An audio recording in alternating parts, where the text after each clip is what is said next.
بسم اللہ الرحمن الرحیم۔ آج میں 11واں رمضان المبارک کے اعمال لے کر آپ کی خدمت میں حاضر ہوا ہوں۔ 11 رمضان المبارک کیسے گزارنا ہے، کون سے اعمال پڑھنے ہیں، اس میں کیا کیا پڑھنا ہے اور کس وقت میں پڑھنے ہیں، یہ سارا میں آپ کو بتلاتا ہوں۔ عمل کریں گے انشاءاللہ دنیا و آخرت کا فائدہ ہوگا۔ جب آپ 11 رمضان کی فجر پڑھ لیں، فجر پڑھنے کے بعد اپنی جگہ پر بیٹھ کر آپ نے سورۃ فاتحہ پڑھنی ہے۔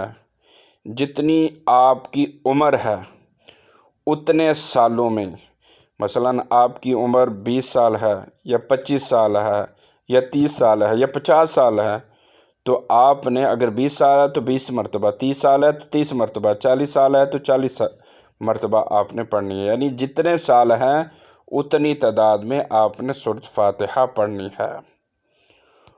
اور جب آپ ظہر کی نماز پڑھ لیں، ظہر کی نماز پڑھنے کے بعد اپنی جگہ پر بیٹھ جانا ہے اور ایک دفعہ آپ نے سورۃ فتح پڑھنی ہے، سورۃ فتح پڑھنی ہے ظہر کی نماز کے بعد۔ اور جب آپ عصر کی نماز پڑھ لیں، اپنی جگہ پر بیٹھ کر آپ نے آیت الکرسی 17 دفعہ پڑھنی ہے، آیت الکرسی 17 دفعہ پڑھنی ہے۔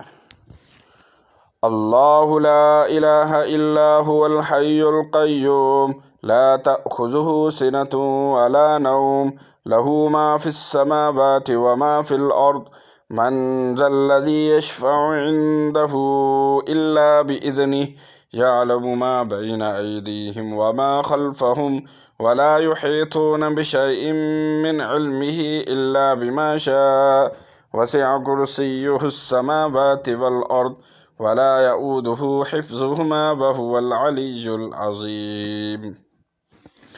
اور جب آپ مغرب کی نماز پڑھ لیں، مغرب کی نماز پڑھنے کے بعد آپ نے اپنی جگہ پر بیٹھ کر درود شریف پڑھنا ہے۔ یہ والا درود شریف میں ابھی پڑھ کر آپ کو سناتا ہوں۔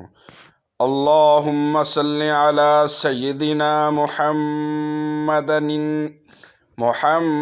النبی الامی وعلی آلہ واصحابہ وبارک وسلم۔ اور یہ درود شریف آپ نے 55 مرتبہ پڑھنا ہے۔ مغرب کی نماز کے بعد درود شریف 55 مرتبہ پڑھنا ہے۔ اور جب آپ عشاء کی نماز پڑھ لیں، عشاء کی نماز پڑھنے کے بعد آپ نے صلاۃ التسبیح 4 رکعت نفل والی نماز آپ نے پڑھنی ہے۔ اس کا طریقہ کار 2 رمضان المبارک کی ویڈیو میں نے سارا طریقہ کار بتلا دیا ہوا ہے، کیسے آپ نے صلاۃ التسبیح پڑھنی ہے۔ اور اس کو اگر کسی کو آتی ہے تو ٹھیک، نہیں آتی تو اس ویڈیو کو سن کر اس پر عمل کریں۔ ہمیں اپنی دعاؤں میں یاد رکھنا۔ اللہ حافظ۔